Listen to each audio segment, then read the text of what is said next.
আসসালামু আলাইকুম। কেমন আছেন সবাই? আল্লাহর অশেষ রহমতে আমিও ভালো আছি। রাকান রাইয়ান ব্লগে আপনাদের ওয়েলকাম করছি। কাছে দূরে, দেশ ও দেশের বাইরে যে যেখানে বসে আমার আজকের নিউ ব্লগটি দেখছেন, সবাইকে অসংখ্য ধন্যবাদ জানাচ্ছি। ভিডিওর শুরুটা দেখে নিশ্চয়ই বুঝতে পেরেছেন কোথায় যাচ্ছি, কি করছি। তো দেখতে হলে পুরো ভিডিওটি না টেনে একটি লাইক দিয়ে উপভোগ করুন। প্রিয় কলিজার টুকরা বাবা মাকে ছেড়ে চলে যেতে যে কতটা কষ্ট হয়েছিল, এই মুহূর্তটা যার জীবনে এসেছে সেই বুঝতে পারবে। সেই কষ্টগুলো না হয় নাই শেয়ার করি। তো প্রিয়জনদেরকে ছেড়ে যাচ্ছি আরেক প্রিয়জনের কাছে। একদিকে দুঃখ, আরেকদিকে আনন্দ, সব কিছু মিলেই এই মুহূর্ত যে কত কষ্টের ছিল সেটা না হয় নাই শেয়ার করি। প্রবাস জীবন যতটা সুখের তার চেয়ে কষ্টও বেশি।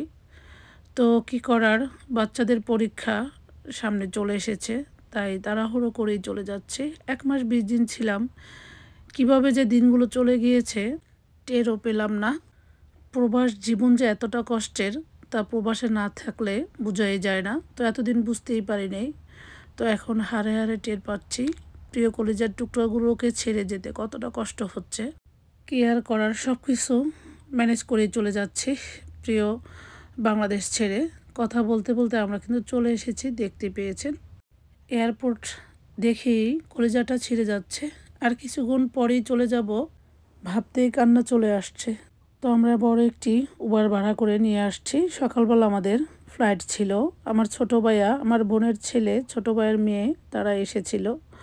তো কিছুক্ষণ আমরা এখানে ওয়েট করে সরাসরি ভিতরে চলে গিয়েছি। তো ভিতরে যাওয়ার পরে, মানে এয়ারপোর্টের মধ্যে যাওয়ার পরে আমার মনটা একদম শক্ত হয়ে যায়। তখন আমার একটাই চিন্তা থাকে যে এয়ারপোর্টের মধ্যে কাজগুলো কি সঠিকভাবে করতে পারবো না করতে পারবো না, এটা ভেবে এয়ারপোর্টে ঢোকার সাথে সাথে আমার চোখের পানি সব শুকিয়ে যায়। কতক্ষণে মানে গুছিয়ে প্লেনে উঠবো। যখন আবার প্লেনে উঠে বসি তখন আবার শুরু হয় আমার চোখের পানির বন্যা। যাই হোক, কী করব, সব কিছু মিলেই পুরো ভিডিওটি আপনারা উপভোগ করুন এবং দেখতেই থাকুন। বসে থাকতে হবে, অনেক সিরিয়াল।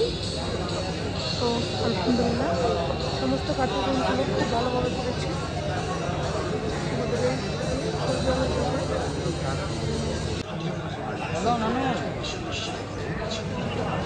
এই দেখো, তুমি দেখো ওই যে মোবাইলে আমি ভিডিও অন করছি। তো সকাল সকাল না খেয়েই চলে এসেছি, একদম নাস্তা করতে পারিনি, মানে খুবই তাড়াহুড়ো করে চলে এসেছি। তো এয়ারপোর্টের মধ্যে সমস্ত কার্যক্রম আলহামদুলিল্লাহ ওকে করে এখন ওয়েটিংয়ে বসে আছি। এখানে 1-1.5 ঘন্টা বসে থাকতে হয়েছিল। ইমিগ্রেশন এবং সমস্ত কাজ শেষ করে এই তো আমাদের 3 মা ছেলের বোর্ডিং পাস পেয়ে গিয়েছি। তো আমরা ওয়েটিংয়ে আছি এখন। এই ওয়েটিং রুমে এসেও দেখতে হয়েছে হাজারো ভাই বোনের চোখের পানি। সবাই প্রিয়জনদের সাথে কথা বলছে আর কাঁদছে। সত্যি কি এয়ারপোর্ট কান্নার জন্য হয়েছে নাকি আনন্দের জন্য? তো এখানে সুখ দুঃখ মিলেই সব কিছু এই এয়ারপোর্টের মধ্যেই আল্লাহ ধার্য করে রেখেছে। অনেকে হাসি মুখে যাচ্ছে, অনেকে হাসি মুখে আসছে। এটাই হচ্ছে আসলে বিদায়বেলার নিয়ম। তো কি আর করার, বিদায়বেলা তো সবাইকে মানতেই হবে। আর সেটা মেনেই 2 ছেলেকে নিয়ে পাড়ি জমাচ্ছি দূর প্রবাসে সৌদি আরব। আলহামদুলিল্লাহ এখন আমরা প্লেনে উঠতেছি। তো সবাই দোয়া করবেন।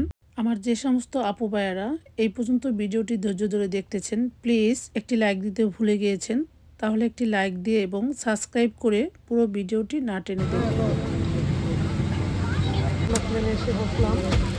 তো এসির বাতাস ঠান্ডা লাগবে বলে সবাই একটা করে কম্বল দিয়েছে, আমার এই দিয়েছিল। সবাই বসে আছে, আমরা এখানে এসে বসছি, সামনে টিভি। ضيوفنا الاعزاء السلام عليكم ورحمه الله وبركاته، مرحبا بكم على متن الطائره نيابه عن قائد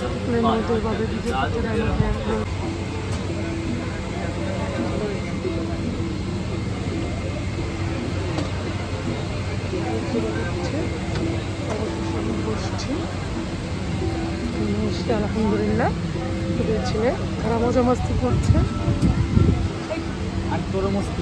তো প্লেনে এসে এবার অনেক বড় বিপদে পড়েছি, সেই বিপদ থেকে আল্লাহই বাঁচিয়েছে। তো পরবর্তী ভিডিওতে আপনাদের সাথে সেটা শেয়ার করব। তো আমাদের প্লেন ছেড়ে দিয়েছে আলহামদুলিল্লাহ। আমার আজকের ব্লগ ভিডিওটি আপনাদের কাছে কেমন লেগেছে অবশ্যই কমেন্ট করে জানাতে ভুলবেন না। আজকের মতো তাহলে এখানেই বিদায় নিচ্ছি। সবাই ভালো থাকবেন। আল্লাহ হাফেজ।